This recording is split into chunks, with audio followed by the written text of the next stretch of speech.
Assalamualaikum warahmatullahi wabarakatuh. Om Swastiastu, Namo Buddhaya, salam kebajikan, dan salam multikultur dari Universitas Surabaya. Ketemu lagi dengan saya, teman-teman, Dika, salah satu dosen di program studi manajemen Fakultas Bisnis dan Ekonomika Universitas Surabaya. Setelah pada video yang lalu, saya telah menerangkan bagaimana fase empati pada tahapan design thinking. Saat ini kita akan melangkah pada tahap kedua design thinking, yaitu fase define. Mungkin jika kita bandingkan dengan 4 fase lainnya, fase define ini merupakan fase yang paling cepat, paling ringkas, paling sederhana dalam arti waktu, teman-teman. Tetapi secara fungsi, fase define ini memiliki fungsi yang sangat sentral sekali. Kenapa? Karena apabila kita salah mendefinisikan masalah yang akan diselesaikan, maka sebaik apapun solusi yang akan dibuat nanti tidak akan menyelesaikan masalah tadi, ya. Nah, di sini saya coba gambarkan. Di sini ada ide, gitu ya. Di sini ada kompas. Nah, sebagus apapun ide, apabila kita salah mendefinisikan masalah, maka ide tersebut, solusi yang dahsyat tersebut tidak akan tepat sasaran karena kita tidak bisa mengetahui apa sebenarnya masalah yang dihadapi oleh para pelanggan. Nah, kalau di sini saya berikan gambar kompas, gitu ya, karena fase define ini yang nantinya akan menjadi kompas atau penunjuk arah kemana fase berikutnya, fase ideate, solusi-solusi yang dibuat itu mengarah. Ya, jadi sangat penting sekali dari banyaknya informasi yang telah kita terima dari observe, immerse, kemudian empati, gitu ya. Kita harus mendefinisikan satu masalah, ya, yang nanti akan melit untuk ke tahap berikutnya, yaitu ideate, prototyping, dan testing. Salah pada tahap ini, maka solusinya nanti juga tidak akan tepat sasaran menyelesaikan masalah. Dan saya lanjut. Nah, kalau kita kembali ke structured problem solving, teman-teman, kemarin kita sudah belajar empati. Jadi empati ini kita kemarin menghimpun sebanyak-banyaknya data atau informasi atau masalah.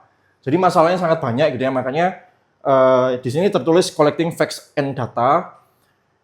Jika ini namanya double diamond, ya. Di diamond yang pertama kita melakukan yang namanya fase empati dan define. Nah, fase empati kita ini karena diamondnya itu terbuka, di sini kita sebanyak-banyaknya mencari fakta, data, ilmu dari hasil observasi dan lain sebagainya. Kemudian, nah saat ini kita belajar fase define, kita kerucutkan dari banyaknya masalah tadi, banyak informasi tadi, kita nanti akan memilih problem worth solving. Jadi masalah yang benar-benar inti dari masalah. Jika masalah tersebut diselesaikan, maka semua orang atau banyak orang akan merasa sangat terbantu sekali. Makanya itu, di sini nanti prosesnya adalah kita akan mengerucutkan dari sekian banyak masalah, gitu ya. Kita akan memilih satu masalah inti, yaitu problem worth solving. Nah, kemarin kita sudah melakukan fase empathizing, teman-teman sudah melakukan wawancara berkali-kali, gitu ya. Terus kemudian teman-teman juga sudah membuat user persona canvas, kemudian customer journey canvas. Nah, data-data ini nanti, teman-teman, yang sudah teman-teman dapatkan dari proses berempati, itu yang nanti akan dijadikan dasar untuk menentukan problem worth solving, ya. Untuk kemudian kita teruskan ke fase ideate, kemudian fase prototyping, dan fase testing. Sama, nanti ketika fase ideate, dari satu masalah yang inti masalah tadi, kita akan menggenerate banyak sekali solusi. Kemudian nanti kita akan memilih lagi, jadi diamondnya mengerucut lagi, itu memilih best solusi, gitu ya, solusi yang terbaik. Lanjut.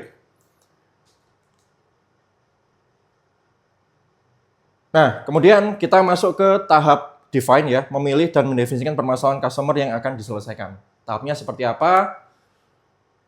Nah, mengapa define, gitu ya? Karena banyak masalah muncul melibatkan banyak faktor. Jadi faktor yang menyebabkan satu masalah itu banyak sekali, teman-teman.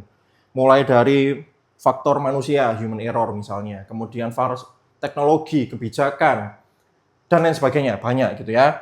Kemudian banyak informasi yang diperoleh dari tahap empathize. Saya yakin kemarin teman-teman juga dapat banyak sekali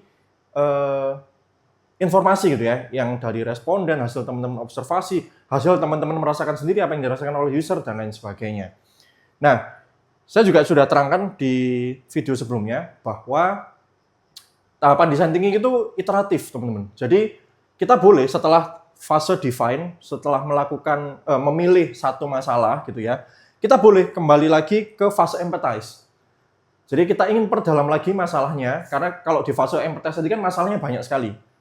Dan setelah fase define, kita menemukan satu masalah. Nah, untuk mendalami satu masalah ini, teman-teman boleh kembali lagi ke fase empathize gitu ya. Tapi untuk memperdalam, khusus untuk masalah yang tadi, problem worth solving. Kemudian fase define membantu inovator untuk menemukan inti masalah. Jadi inti masalahnya dicari, tidak hanya gejala-gejala saja, masalah yang terlihat saja, tapi beneran ke akar masalah atau inti masalahnya. Berperan sebagai kompas pada lautan informasi. Nah, tadi sudah saya katakan bahwa fungsi dari fase define adalah menunjukkan nanti arah solusinya itu mau ke arah mana gitu ya. Diharapkan kalau inti masalahnya sudah dapat, maka nanti fase ideate itu kita membicarakan solusi untuk inti masalah yang sudah kita definisikan. Kemudian yang berikutnya adalah inovator memiliki keterbatasan. Ya, kita sebagai manusia punya keterbatasan, meskipun design thinking ini diselesaikan dalam satu tim, cuma satu tim juga memiliki keterbatasan, teman-teman. Ya. Jadi tidak semua masalah bisa kita selesaikan. Oleh karena itu, inti masalah saja. Jadi ketika inti masalah ini bisa diselesaikan, maka banyak pihak akan senang, banyak orang akan merasa terbantu, dan solusi tersebut bisa berdampak. Nah, define sebagai jantung dari kompleks problem solving. Karena apa? Salah mendefinisikan masalah, saya ulangi sekali lagi, maka nanti arah ideate kita menggenerate solusi juga akan tidak sesuai dengan inti masalah. Ya. Nah, kemudian lanjut. Jadi fase define sebagai design challenge atau problem statement yang actionable. Jadi nanti kita juga akan belajar membuat problem statement dan kita akan merubah problem statement menjadi how make we question ya. Lanjut. Nah, sekarang kita masuk pada pengertian fase define. Mengubah hasil empati menjadi pernyataan masalah yang jelas dan dapat ditindaklanjuti. Nah, ini yang kata-kata yang penting sudah saya highlight dan saya bold dan saya kasih warna berbeda, teman-teman. Jadi masalah yang jelas dan dapat ditindaklanjuti untuk pada tahap berikutnya, ideate, prototyping, testing. Kemudian merubah pemahaman yang luas menjadi fokus yang tajam. Makanya itu tadi ketika kita melihat double diamond, ketika fase empati, diamondnya membuka, kemudian ketika fase define, diamondnya menutup lagi. Kemudian menggali satu permasalahan utama yang paling penting dan bermakna untuk diselesaikan. Kemudian tujuan dari define, memastikan bahwa proses inovasi memiliki arah yang jelas, fokus, dan berakar pada kebutuhan nyata pengguna. Jadi tadi fase empati semakin banyak, itu semakin baik informasi yang kita dapat. Kemudian kita kerucutkan sehingga nanti memiliki arah yang jelas, fokus, dan berakar pada kebutuhan nyata pengguna. Kemudian, nah ini tadi, memusatkan energi tim pada masalah yang tepat. Jadi kita punya energi itu terbatas, teman-teman gitu ya. Oleh karena itu, kita harus memanfaatkan energi yang terbatas ini untuk menyelesaikan masalah yang tepat. Kemudian, mengarahkan proses design thinking melalui problem statement. Nanti kita akan belajar bagaimana cara membuat problem statement. Oke, lanjut. Nah, ini dia, problem statement. Merubah hasil empathize, teman-teman sudah immerse, kemudian sudah engage, sudah observe gitu ya, menjadi satu pernyataan masalah inti. Jadi, yang dari tadi saya ulang-ulangi adalah masalah inti, karena masalah inti adalah masalah yang sudah kita definisikan dan kita pilih untuk diselesaikan. Ada 4 tahap, yaitu yang pertama, mensintesis data dari fase empathize. Kemarin teman-teman sudah melakukan wawancara ya, satu mahasiswa 5 orang, berarti kalau 5 orang kali 5 orang yang diwawancara artinya ada 25 orang gitu ya. Nah, itu teman-teman sintesis. Teman-teman lihat polanya, lihat bagaimana data-data tersebut, nanti teman-teman silakan untuk disintesis. Kemudian mencari akar masalah. Saya yakin teman-teman, dari sekian banyak masalah itu pasti dari sekian banyak orang yang teman wawancara, yang dari 25 tadi, itu pasti memiliki akar masalah yang sama. Nah, itu yang akan kita notes gitu ya, sebagai nanti akan menjadi pernyataan masalah inti. Kemudian menentukan problem worth solving. Jadi problem worth solving ini adalah masalah itu kalau diselesaikan, itu bisa menyenangkan user, bisa membuat most painful pain-nya user itu menjadi hilang atau menjadi senang, atau bahkan bisa gain yang tadi sudah gain bisa semakin senang lagi, bisa gain-nya semakin bertambah gitu ya. Kemudian nanti merumuskan problem statement yang human centered. Kita sudah belajar bahwa design thinking itu adalah pendekatan yang memang human centered ya. Nah, setelah ini kita akan belajar membuat problem board solving. Nah, jadi problem board solving itu adalah irisan dari most painful problems. Jadi teman-teman sudah menanyakan kemarin masalah terberatnya, terus teman-teman juga sudah membuat customer journey canvas. Teman-teman lihat yang di bagian pain di bawah-bawah itu apa saja most painful problems bagi user atau pengguna atau pelanggan gitu ya. Terus kemudian irisan dari most painful problems dan solvable problems. Jadi masalah-masalah yang bisa diselesaikan. Nah, ini nanti tergantung posisi kita sebagai apa, teman-teman, gitu ya. Bisa kita sebagai user, bisa kita sebagai perusahaan, bisa kita sebagai karyawan suatu perusahaan, gitu ya. Kalau melihat suatu masalah, bisa kita sebagai pemerintah dan lain sebagainya, ya. Gitu. Jadi irisan antara most painful problems dengan solvable problems itu menjadi problem board solving yang akan kita selesaikan, yang akan kita cari solusinya di tahap design thinking berikutnya. Nah, merumuskan problem statement. Jadi ini ada rumusnya, teman-teman, gitu ya. Jadi di depan ini ada pelanggan, ya. Ini ada penjelasannya, individu atau kelompok spesifik yang mengalami masalah. Nah, ini harus spesifik. Misalnya, pelanggannya adalah mahasiswa. Nah, mahasiswa ini siapa? Mahasiswa baru, mahasiswa tingkat tengah, atau mahasiswa tingkat akhir. Jadi ini harus spesifik, teman-teman. Seperti kita kalau mau buka bisnis gitu ya, kalau kita mentargetkan pelanggan, kita kan harus spesifik, ya. Membutuhkan untuk, nah ini kebutuhan pelanggan tadi itu apa? Membutuhkan kebutuhan utama dari tantangan yang dihadapi. Jadi misal, bukan membutuhkan alat, gitu ya, bukan membutuhkan solusi, tapi ketika ada solusi itu apa yang didapatkan oleh pelanggan, yang didapatkan oleh user, misalnya kesenangan, hati yang gembira, kemudahan, dan lain sebagainya. Jadi bukan membutuhkan tools, membutuhkan solusi, tapi kalau pelanggan itu mendapatkan solusi itu, pelanggan mendapatkan apa, gitu ya. Karena alasannya menjelaskan motivasi emosional dan konteks sosial.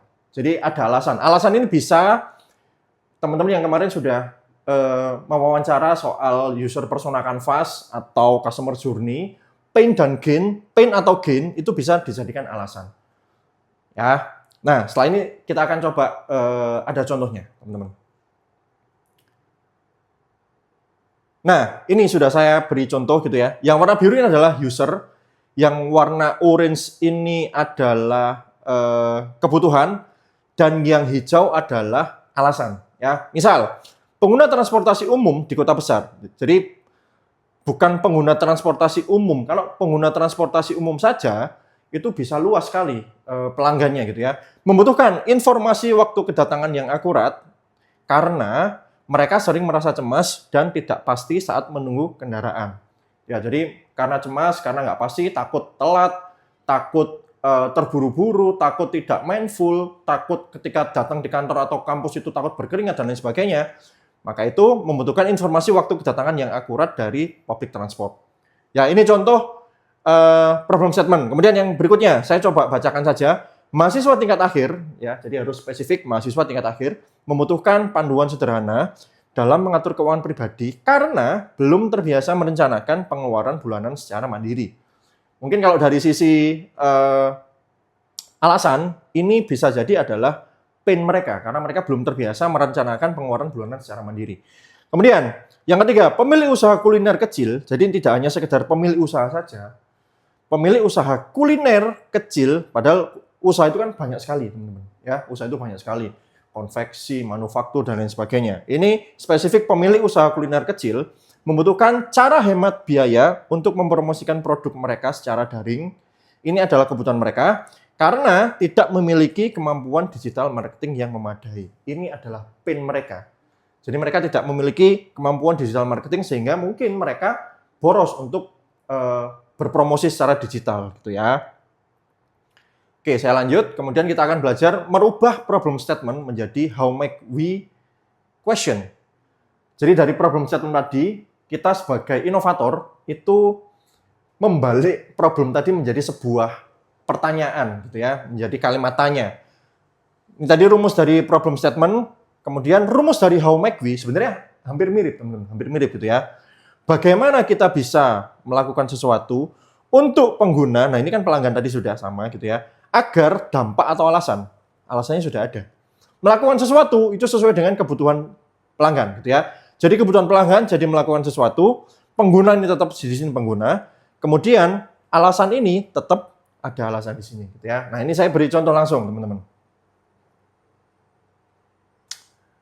Yang pertama tadi, pengguna transportasi umum di kota besar membutuhkan informasi waktu kedatangan yang akurat karena mereka sering merasa cemas dan tidak pasti saat menunggu kendaraan. Nah, dari problem ini kita balik menjadi kalimat tanya, teman-teman. Ya, ini saya garis bawah ini adalah yang rumus ya. Bagaimana kita bisa, untuk, kemudian agar, ya. Kemudian yang warna merah, maaf orange gitu ya, itu adalah kebutuhan tadi di problem statement. Di sini menjadi melakukan sesuatu. Bagaimana kita bisa menyediakan informasi waktu kedatangan transportasi umum secara real time, ya. Tadi kalau dia si pengguna transportasi umum di kota besar membutuhkan informasi waktu kedatangan yang akurat, di how make we question kita ganti menjadi menyediakan informasi waktu kedatangan transportasi umum secara real time. Untuk siapa? Pengguna transportasi di kota besar. Ini sama, gitu ya. Agar apa? Jadi kalau di sini kata-katanya adalah kata-kata negatif gitu ya, karena merasa cemas, kemudian tidak pasti. Ini kita ganti menjadi kata-kata positif, teman-teman. Jadi alasannya itu sama, cuma ini di sini adalah pain, di sini gain semua. Gain boleh, pain boleh, tapi di sini harus gain, teman-teman. Karena kita mencoba membantu seseorang, jadi harusnya kalimatnya adalah kalimat positif gitu ya. Agar merasa lebih tenang, terinformasi, dan dapat mengatur waktu perjalanan dengan lebih baik. Gitu. Ya, jadi ini adalah rumus merubah problem statement menjadi how make we question yang nantinya teman-teman akan membuat di Canvas 6 gitu ya. Jadi di Canvas 6 ada nanti baris pertama adalah problem word solving, baris kedua itu adalah POV atau problem statement ya. Kemudian di baris ketiga nanti ada how make we question.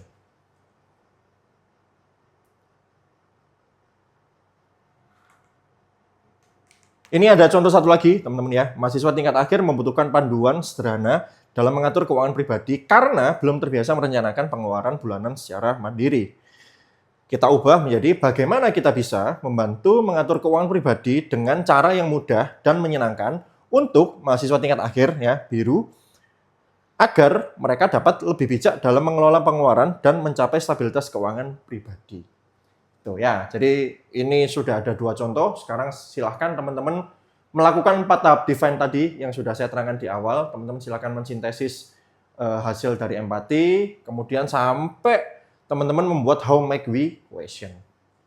Mungkin demikian dari saya, teman-teman. Kurang lebihnya mohon maaf. Silakan teman-teman lanjut mengerjakan Canvas 6, Canvas define gitu ya. Seperti yang saya terangkan di awal tadi bahwa fase ini merupakan fase yang harusnya paling singkat, tapi juga paling penting di antara 4 fase lainnya. Singkat tapi penting. Jadi teman-teman harus membuat problem statement yang betul gitu ya, supaya tidak salah nanti sasaran ide-idenya teman-teman ketika fase berikutnya, dan membuat how make we question yang betul juga dari problem statement tadi. Demikian dari saya, teman-teman. Selamat belajar, selamat mencoba mengerjakan Canvas 6. Terima kasih. Wassalamualaikum warahmatullahi wabarakatuh.